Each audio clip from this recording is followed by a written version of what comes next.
Galanni cubbuu kaana fudhate Yesuus harkaa kiyya na qabate. Galanni cubbuu kaana fudhate Yesuus harkaa kiyya na qabate.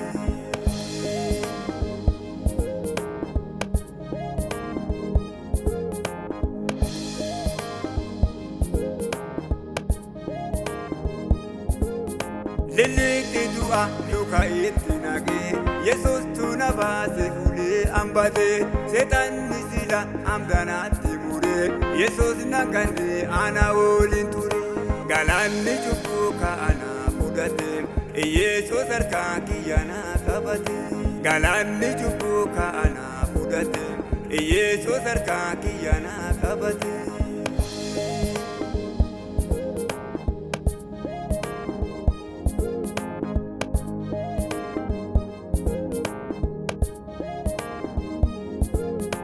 Odoo fayyummaan oliinaa ergamne odoo Yesuus harka kiyya hin qabne abbaa itti hirkadhu anumaan arganne Yesuus galatoomii homaan adabne.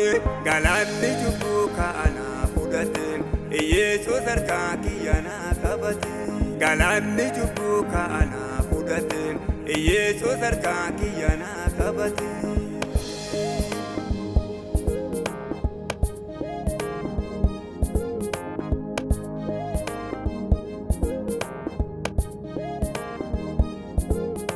Bishaan cubbuu kaalubbuu nagaa'ee Yesuus tolufee anarraa gadhaa'ee.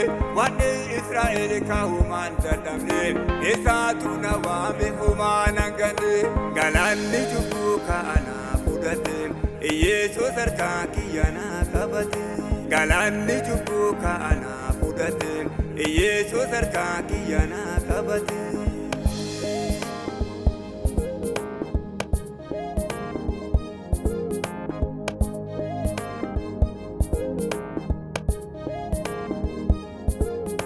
Galanni cubbuu narra garagalee hoolaa araaraa Yesuus naaf qalame.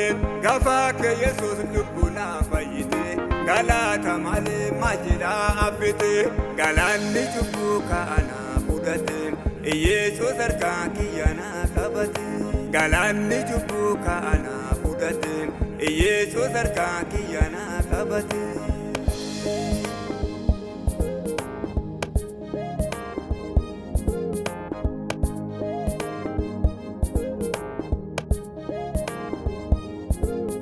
Galata kan kee deebisee dhaqabu olaata kan kee guddaa baay'eessanu.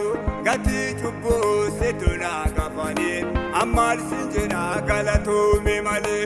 Galanni cubbuu kaana fudhate Yesuus harkaa kiyya na qabate. Galanni cubbuu kaana fudhate Yesuus harkaa kiyya na qabate. Galanni cubbuu kaana fudhate Yesuus harkaa kiyya na qabate. Galanni cubbuu kaana fudhate Yesuus harkaa kiyya na qabate.